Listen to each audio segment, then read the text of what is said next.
Good morning children. ನಾನಿವತ್ತ ಕನ್ನಡ ವರ್ಣಮಾಲೆಗೆ ಸಂಬಂಧಪಟ್ಟಂತೆ ರಸಪ್ರಶ್ನೆಗಳನ್ನ ಚೀಟಿಯಲ್ಲಿ ಬರೆದು ನಾನಿಲ್ಲಿ ಹಾಕಿದ್ದೀನಿ. ನೀವೆಲ್ಲರೂ ಸಾಲಿನಲ್ಲಿ ಬರಬೇಕು, ಬಂದು ಒಂದು ಚೀಟಿಯನ್ನ ತಗೋಬೇಕು. ಅದರಲ್ಲಿರುವಂತಹ ಪ್ರಶ್ನೆಯನ್ನ ಓದಿ ಸ್ಪಷ್ಟವಾಗಿ ಉತ್ತರವನ್ನ ಹೇಳಬೇಕು. ಅರ್ಥ ಆಯ್ತು? Yes, come in light.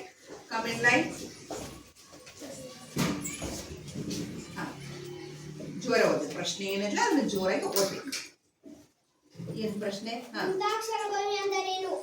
ವ್ಯಂಜನಗಳಿಗೆ ಸ್ವರಗಳು ಸೇರಿ ಆಗುವ ಅಕ್ಷರಗಳಿಗೆ ಗುಂತಾಕ್ಷರಗಳು ಎನ್ನುವರು. Very good.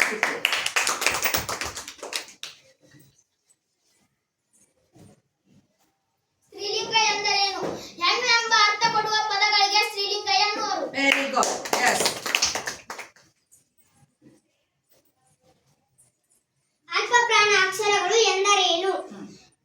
ಕಡಿಮೆ ಉಸಿರಿನಿಂದ ಉಚ್ಚರಿಸಲಾಗುವ ಅಕ್ಷರಗಳಿಗೆ ಅಲ್ಪಪ್ರಾಣ ಅಕ್ಷರಗಳು ಎನ್ನುವರು. Very good.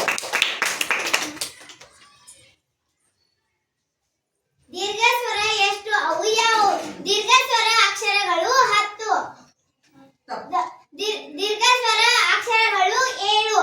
ಅವು ಆ, ಈ, ಉ, ಎ, ಐ, ಓ, ಔ. ಅಲ್ಲಿ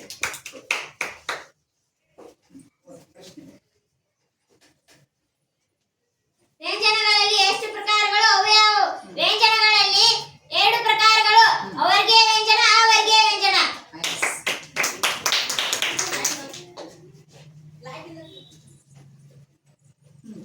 ಸ್ವರಗಳು ಎಷ್ಟು? ಸ್ವರಗಳಲ್ಲಿ ಎಷ್ಟು ಪ್ರಕಾರಗಳು? ಅವು ಯಾವುವು? ಸ್ವರಗಳಲ್ಲಿ 2 ಪ್ರಕಾರಗಳು: ಹ್ರಸ್ವ ಸ್ವರ, ದೀರ್ಘ ಸ್ವರ.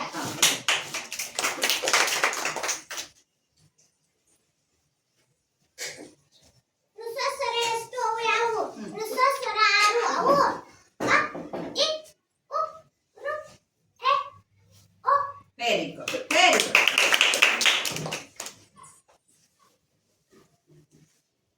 ಯೋಗವಾಹಗಳು ಎಂದರೇನು? ಯೋಗ ಎಂದರೆ ಕೂಡು, ವಾಹ ಎಂದರೆ ಹೋಗು. ಯೋಗವಾಹ ಎಂದರೆ ಕೂಡಿ ಹೋಗುವ ಎಂದರ್ಥ. ಬೇರೆ ಅಕ್ಷರಗಳ ಜೊತೆಯಲ್ಲಿ ಮಾತ್ರ ಉಚ್ಚರಿಸಬಹುದಾದ ಅಕ್ಷರ ಎಂದರ್ಥ. Very good. ಎಕ್ಸಲೆಂಟ್. ಹ್ರಸ್ವ ಸ್ವರ ಎಂದರೇನು? ಒಂದು ಮಾತ್ರ ಕಾಲದಲ್ಲಿ ಉಚ್ಚರಿಸಲಾಗುವ ಅಕ್ಷರಗಳಿಗೆ ಹ್ರಸ್ವ ಸ್ವರ ಎನ್ನುವರು. ವ್ಯಂಜನಾಕ್ಷರಗಳು ಎಂದರೇನು? ಸ್ವರಗಳ ಸಹಾಯದಿಂದ ಉಚ್ಚರಿಸಲಾಗುವ ಅಕ್ಷರಗಳಿಗೆ ವ್ಯಂಜನಾಕ್ಷರಗಳು ಎನ್ನುವರು. Very good.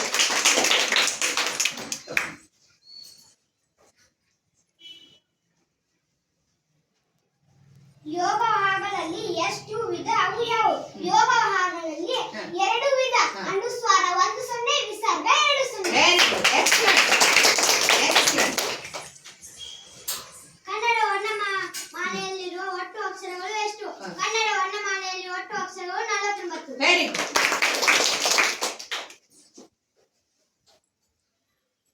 ಅಲ್ಪಪ್ರಾಣ ಅಕ್ಷರಗಳು ಎಷ್ಟು? ಅವು ಯಾವುವು?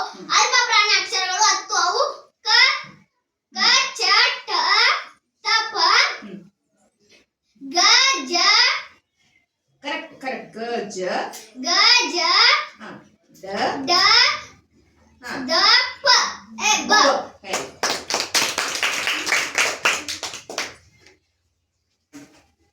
ವರ್ಣಮಾಲೆ ಅಥವಾ ಅಕ್ಷರಮಾಲೆ ಎಂದರೇನು? ಅಕ್ಷರಗಳ ಕ್ರಮಬದ್ಧ ಜೋಡಣೆಗೆ ವರ್ಣಮಾಲೆ ಅಥವಾ ಅಕ್ಷರಮಾಲೆ ಎಂದು ಹೆಸರು. Very good.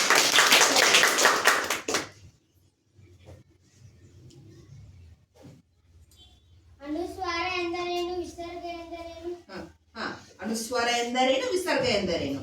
ಏನದು ಅನುಸ್ವಾರ ಎಂದರೇನು? ಅನುಸ್ವಾರ ಎಂದರೇನು?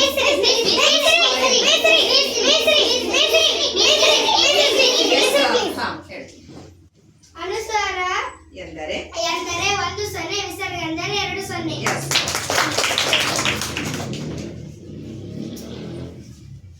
ಮಹಾಪ್ರಾಣ ಅಕ್ಷರಗಳು ಎಷ್ಟು? ಅವು ಯಾವುವು? ಮಹಾಪ್ರಾಣ ಅಕ್ಷರಗಳು 10. ಅವು ಖ, ಛ, ಠ, ಥ, ಪ, ಗ, ಘ, ಜ, ಟ, ದ, ಪ. ವೆರಿ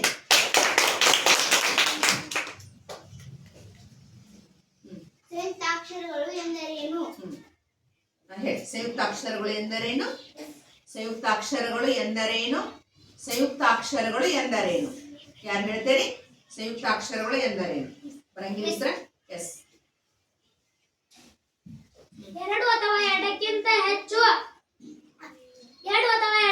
ಹೆಚ್ಚು ವ್ಯಂಜನಗಳಿಗೆ ಒಂದು ಸ್ವರ ಸೇರಿ ಆಗುವ ಅಕ್ಷರಗಳಿಗೆ ಸಂಯುಕ್ತಾಕ್ಷರಗಳು ಎನ್ನುವರು. Very good.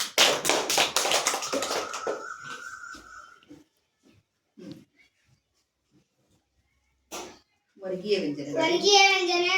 ವರ್ಗೀಯ ವ್ಯಂಜನಗಳಲ್ಲಿ ಎಷ್ಟು ಪ್ರಕಾರ ಅಕ್ಷರಗಳು ಅವು ಯಾವುವು? ವರ್ಗೀಯ ವ್ಯಂಜನಗಳಲ್ಲಿ 3 ಪ್ರಕಾರಗಳು. ಅಕ್ಷರಗಳು ಹೇಳಿ ಕರೆಕ್ಟ್. ಅಲ್ಪ ಪ್ರಾಣ, ಮಹಾಪ್ರಾಣ. ಹೇಳ. ಅಲ್ಪ ಪ್ರಾಣ, ಮಹಾಪ್ರಾಣ, ಇನ್ನೊಂದು ಅನುನಾಸಿಕ. ಅನುನಾಸಿಕ.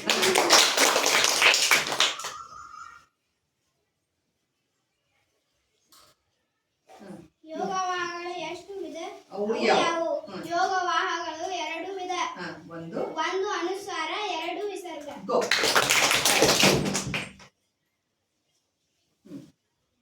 ಅವರ್ಗೀಯ ವ್ಯಂಜನಗಳು ಎಷ್ಟು? ಅವು ಯಾವುವು? ಅವರ್ಗೀಯ ವ್ಯಂಜನಗಳು ಎಷ್ಟದವು? ಅವರ್ಗೀಯ ವ್ಯಂಜನಗಳು ಅವು ಹೇಳ್ತಾನೆ. ಅವು ಯಾವ? 9.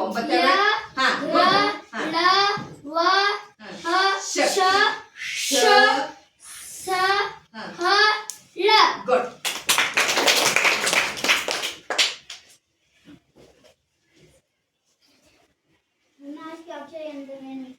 ಮೂಗಿನಿಂದ ಇನ್ನೊಂದ್ಸಲ ಪ್ರಶ್ನೆ ಓದೋದನ್ನ. ಅನುನಾಸಿಕ ಅಕ್ಷರಗಳು ಎಂದರೇನು? ಕರೆಕ್ಟ್ ಇದೆ. ಮೂಗಿನ ಸಹಾಯದಿಂದ ಉಚ್ಚರಿಸಲಾಗುವ ಅಕ್ಷರಗಳಿಗೆ ಅನುನಾಸಿಕ ಅಕ್ಷರಗಳು ಎನ್ನುವರು.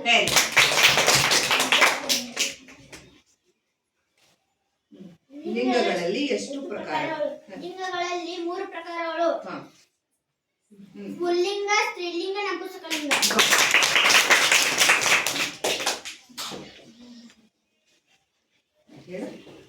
ಒಟ್ಟು ವರ್ಗೀಯ ವ್ಯಂಜನಗಳು ಎಷ್ಟು? ಎಲ್ಲಿಂದ ಎಲ್ಲಿಯವರೆಗೆ? ಒಟ್ಟು ವರ್ಗೀಯ ವ್ಯಂಜನಗಳು ಎಷ್ಟು? ಅಲ್ಲ, ವರ್ಗೀಯ ವ್ಯಂಜನಗಳು ನಾವು ಹೇಳತಾನ. ಹೇಳ 25. ಎಲ್ಲಿಂದ ಎಲ್ಲಿ ತನಕ? ಕದಿಂದ ಮ. ಕದಿಂದ ಮ. ದೀರ್ಘ ಸ್ವರ ಎಂದರೇನು? ದೀರ್ಘ ಸ್ವರ ಎಂದರೇನು? ಅಲ್ಲ. ಡೋಂಟ್ ರೈಟ್ ಸ್ನೇಹ. 2 ಮಾತ್ರ ಕಾಲದಲ್ಲಿ ಉಚ್ಚರಿಸಲಾಗುವ ಅಕ್ಷರಗಳೇ ದೀರ್ಘ ಸ್ವರ ಎನ್ನುವರು.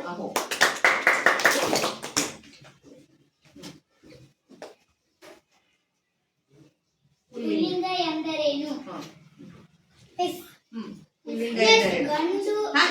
ಗಂಡು ಎಂಬ ಅರ್ಥ ಕೊಡುವ ಪದಗಳಿಗೆ ಪುಲ್ಲಿಂಗ ಎನ್ನುವರು.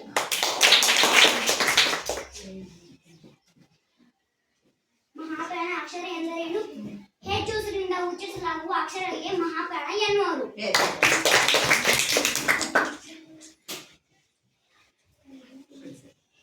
ಕನ್ನಡ ವರ್ಣಮಾಲೆಯಲ್ಲಿ ಎಷ್ಟು ಭಾಗಗಳನ್ನಾಗಿ ವಿಂಗಡಿಸಲಾಗಿದೆ? ಕನ್ನಡ ವರ್ಣಮಾಲೆಯನ್ನು 3 ಭಾಗಗಳನ್ನಾಗಿ ವಿಂಗಡಿಸಲಾಗಿದೆ. ಯಾವ 3 ಭಾಗ ಯಾವುವ? ಸ್ವರಾಕ್ಷರಗಳು, ವ್ಯಂಜನಾಕ್ಷರಗಳು, ಯೋಗವಾಹಗಳು. ಇನ್ನೊಂದ್ಸಲ ಜೋರ್ಲೆ ಹೇಳು. ಸ್ವರಾಕ್ಷರಗಳು, ವ್ಯಂಜನಾಕ್ಷರಗಳು, ಯೋಗವಾಹಗಳು. Very good.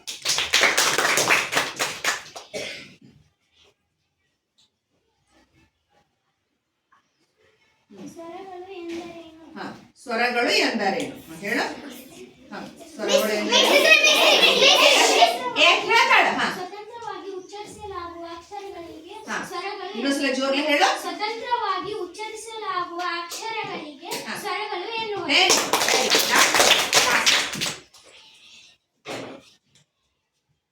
ಒಟ್ಟು ಸ್ವರಗಳು ಎಷ್ಟು? ಎಲ್ಲಿಂದ ಎಲ್ಲಿಯವರೆಗೆ? ಒಟ್ಟು ಸ್ವರಗಳು 25. ಅಲ್ಲ. ಒಟ್ಟು ಸ್ವರಗಳು 13. 6 ರಿಂದ ಅವು. ಹೇಳಿ.